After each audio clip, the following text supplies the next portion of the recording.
Welcome back, everybody. We are tonight hearing both Hillary Clinton and Donald Trump ramping up calls for their parties to unite behind them. Watch. We are moving closer to securing the Democratic Party nomination and win this election in November. We can't do this without you. So if you've been waiting for the right moment, now's the time to come join us. The fact is, we have to bring our party together. We have to bring it together. We have something happening that actually makes the Republican Party probably the biggest political story anywhere in the world. Joining me now, Frank Luntz. He's a pollster and CEO of Luntz Global. He's also the author of What Americans Really Want. Really. Frank, how about that messaging that we're hearing from these two? Well, it's time that we launch a new segment of the electorate, and I call it the Trump Democrat. And Trump has been very successful in bringing in 15 or 20% of the voters that are brand new to the GOP.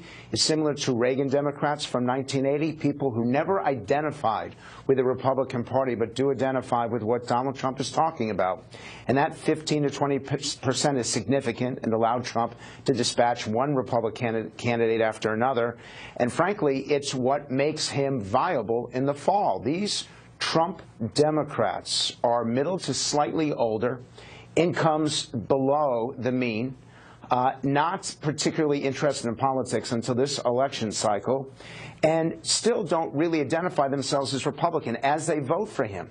But these are the people that the Republicans have not been able to win over since the early 1980s. And they're people that could make a difference for him. So this is the question for him, because he's getting this influx of voters on the GOP side who may be more moderate, who may be Democrats, who may be just disaffected Republicans. But there's a group like Ben Domenech and Eric Erickson and Glenn Beck who are saying, we're out. We're out. Never. Yep. And those are the lost Republicans. And it's why Hillary has a lead in virtually every single survey.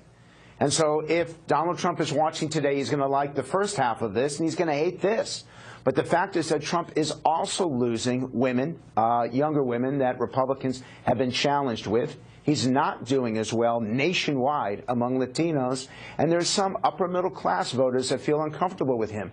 We have an electorate that is shifting, that is significantly shifting. It is not the same that voted in 2008 and 2012. And what's interesting is that they're not defining themselves by what they think of Hillary Clinton.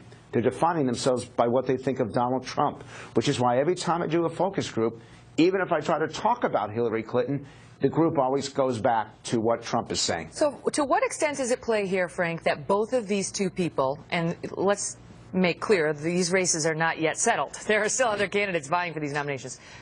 Their name recognition is 100%, right? I mean, it's not like the electorate needs to get to know Trump or get to know Hillary. They know them. So how is this race different than other races? No, because there's really no undecided, which is going to make this probably the ugliest election that we have ever had in modern American politics. And it is not based on policy. And now here's where the journalists are going to get angry.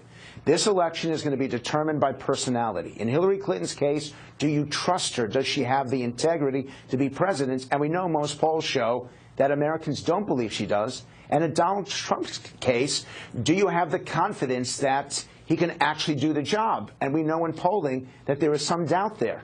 So both of these candidates have record unfavorable ratings. In Hillary Clinton's case, 53% of Americans. In Donald Trump's case, 60% of Americans. Wow. So this is truly going to be either a none-of-the-above election or quite frankly, a lesser of the two evils election. So now everyone's going to be mad at me. Well, they'll be mad at Fox.